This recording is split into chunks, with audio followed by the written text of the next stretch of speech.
is recognized. Mr. President, first and foremost, I'd like to thank God for the opportunity to serve with all of you. And it's a distinct privilege to serve with the Senate President. You've always been a statesman, at least to me. And I believe even in the bills that we disagree. And when I was majority leader, you were minority leader. When you were minority leader, when you were the majority leader, I was the minority leader. I had the privilege to work with you when you were Senate President and I was Speaker. We disagreed, but we found a way to disagree in private and then work together for the country.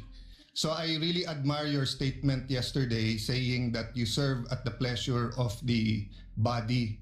So may I manifest and that there are now at least 13 members of the Senate who wish to have a leadership change, and that Senator Bato de la Rosa is in the building and will be here in a minute. So may I kindly inform and apologize to the Senate President that for security reasons, I could not go up to you earlier to ask you and tell you this, but had to inform you this way. But I give you all my respect and ask for an orderly transition in accordance with our rule, Mr. President. Thank you. What does the majority leader say? Mr. President, I move to suspend for 1 minute. May I move, therefore, to nominate Senator Alan Peter Cayetano as the new Senate President. Nominate Senator Jinggoy Estrada as the temporary presiding officer. Any objection? There being none, the motion of Senator Amy Marcos is hereby approved.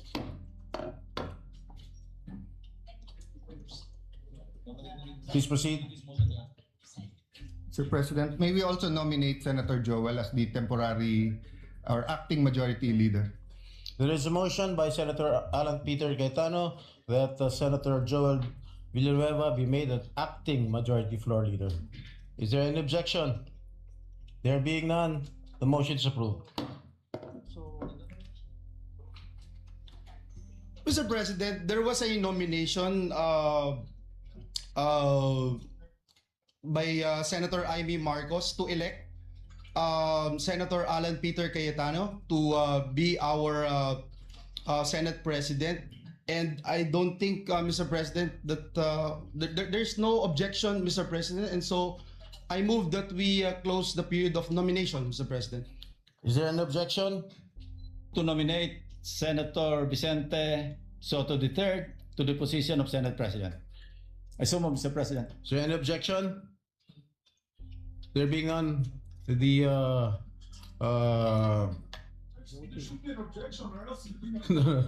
okay, we now proceed with the voting. There are two nominations. There are two what we will do now candidates is for conduct the Senate voting, presidency. Mr. President. One is Senator Alan Peter Cayetano and the other is Senator Tito Soto. Okay. Pwede na mag-vote. Pursuant to Section 2 of the Rules of the Senate, we will now proceed with the roll call vote. Secretary, please. Roll call of members. Senator Aquino. Senator Cayetano Alan. Senator Cayetano Pia. Senator Soto. Senator De La Rosa. Senator Escudero. Senator Escudero. Senator Estrada. To the newly elected Senate President, Senator Alan Peter Cayetano.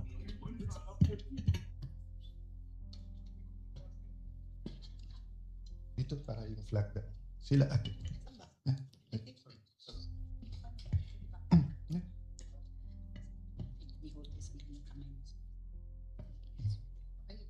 Okay. Oath of office. I state your full name. I, Alan Peter Shram Cayetano, Having been elected to the position of Senate President, having been elected to the position of Senate President, do hereby solemnly swear do hereby solemnly swear that I will well and faithfully discharge, that I will well and faithfully discharge, to the best of my ability, to the best of my ability, the duties of my present position, the duties of my present position, and of all others I may hereafter hold, and of all others I may hereafter hold, under the Republic of the Philippines, under the Republic of the Philippines, that I will support and defend the Constitution of the Philippines, that I will uphold and support, that I will support and defend the Constitution of the Philippines, that I will obey the laws, legal orders, and decrees that I will obey the laws, legal orders, and decrees promulgated by the duly constituted authorities, promulgated by the duly constituted authorities, and maintain true faith and allegiance and maintain true faith and allegiance to the Republic of the to Philippines, the Republic of the Philippines, and that I impose this obligation and that I impose this obligation upon myself voluntarily without mental reservation or purpose of evasion. without mental reservation or purpose of evasion. So help me God. So help me God.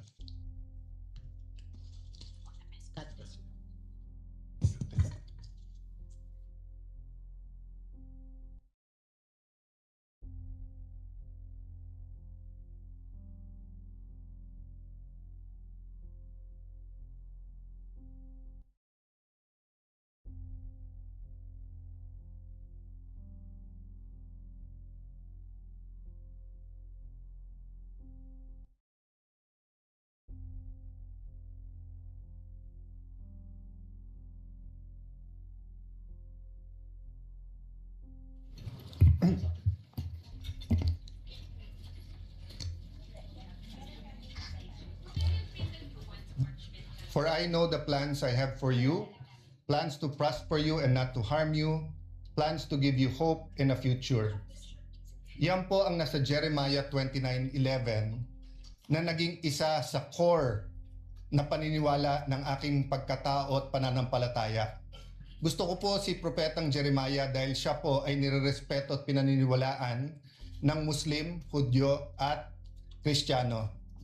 Sa mundo ngayon na in crisis, buong mundo na in crisis because of the US-Iran-Israel war, napakahirap minsan paniwalaan na may magandang plano. But I'm always reminded that though people may be liars, God never lies. Though we may be weak, He is strong. But we are reminded that if He has a plan, we have to do the right thing. So let me be explicit. Our job together, my job, is to serve you, dear senators, to serve this nation, to serve God above all, and to do what is right. Napakahirap kung tutusin po ang dinadaanan ng henerasyon na to. Kagabi po, kausap ko po ang pamangkin ni Senator Jinggoy, anak po ni Jackie, si Manu. Nakita po niya ako ng 2006 or 2007 or 2008 nung binisita ko ang kanyang lolo. At sabi ko sa kanya, grabe pala pinagdaanan ng generation nyo. During Duterte's time, depending on your lens, it was a human rights crisis. If you're pro-Duterte, it's a crisis of drugs, where illegal drugs did not only steal lives, did not only steal dreams, but it wrecked communities. It wrecked our government. Of course, if you are from the anti-Duterte lens, the human rights crisis was in the extrajudicial killings. But after enjoying almost 9 years of unprecedented economic prosperity during the Aquino time to the Duterte time, inabot po tayo ng pandemic. So from the human rights crisis to a health pandemic crisis. Naglilift pa lang ang COVID, nangyari na po ang Ukraine-Russia conflict. Sa mundo na mga kabataan na to ay naniniwalang hindi na posible ang World War III, ay suddenly may major conflict in the West. And then you fast forward, the crisis of the Philippines when it comes to corruption and flood control. The biggest corruption scandal in our country. Hindi pa ho tapos yan, nangyari yung Iran, US, Israel. And then, our young people have to face the prospect of a changing world through AI. And while we are worrying, leaders around the world in Canada, India, US, Australia are excited of AI. They said that it will bring in a new wave of millionaires, billionaires. It will bring in high quality jobs. Pero tayo po ba'y naghahanda na? We might not feel the crisis here in the session hall. But our people, may it be the Grab drivers, the tricycle drivers, jeepney drivers, yung maliliit na kalendriya, yung mga beneficiaries ng 4Ps, ramdam na nila. So nung kinamayan po ako nung former Senate President Subiri, sabi niya, hindi siya naiinggit sa trabaho dahil mahirap po ito. But I take a step forward, my dear colleagues, and offer myself to serve you. Just as Senate President Soto said, that he is here to serve everyone, not only the majority, not only the minority. I am here to respect the President, the office of the President, the Vice President, the office of the Vice President, the House of Representatives, and each one of you. In every crisis, there are big winners and there are big losers. Unfortunately, it is the poorest of the poor who is always the losers. So I urge all of you, let's unite, let's discuss. Before us might be the impeachment, let it make it very clear. May mga lumabas sa news, and hindi ko kayo sinisisi kung sinasabi nyo sa news na ang pagpalit ng leadership ay tungkol sa impeachment. Hindi po. The impeachment is enshrined in the Constitution. The Bible says, the truth shall set us free. We want to be free from poverty. We want to be free from corruption. We want to be free from a government that is busy fighting its own people or the people fighting each other.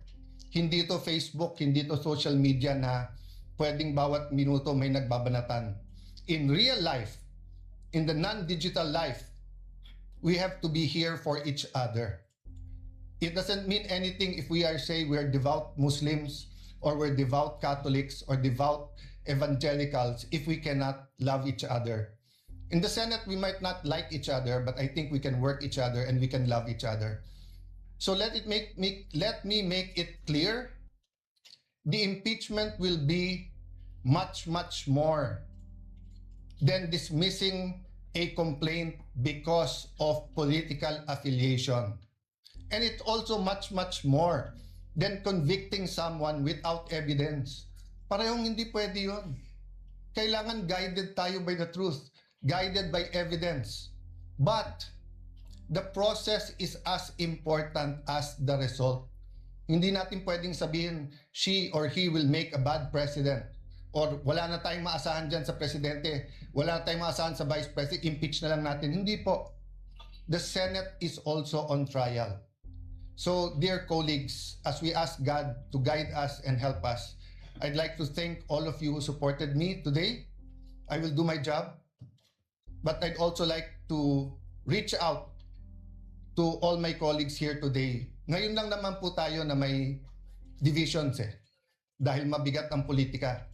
Pero actually, we've worked together. And if we could only go back 20 years and then go back now, can we go to 20 years from now? And let me tell you what I told the group last night nung nag-meeting kami. Basta't lahat ng gagawin natin, huwag tayong magsisisi. Huwag tayong gagawa ng pagsisisihan natin. So feel free to call me out if you think mali ang direction. So dear colleagues, again, thank you. God bless you. Maraming salamat sa inyong lahat. Session is suspended for a minute.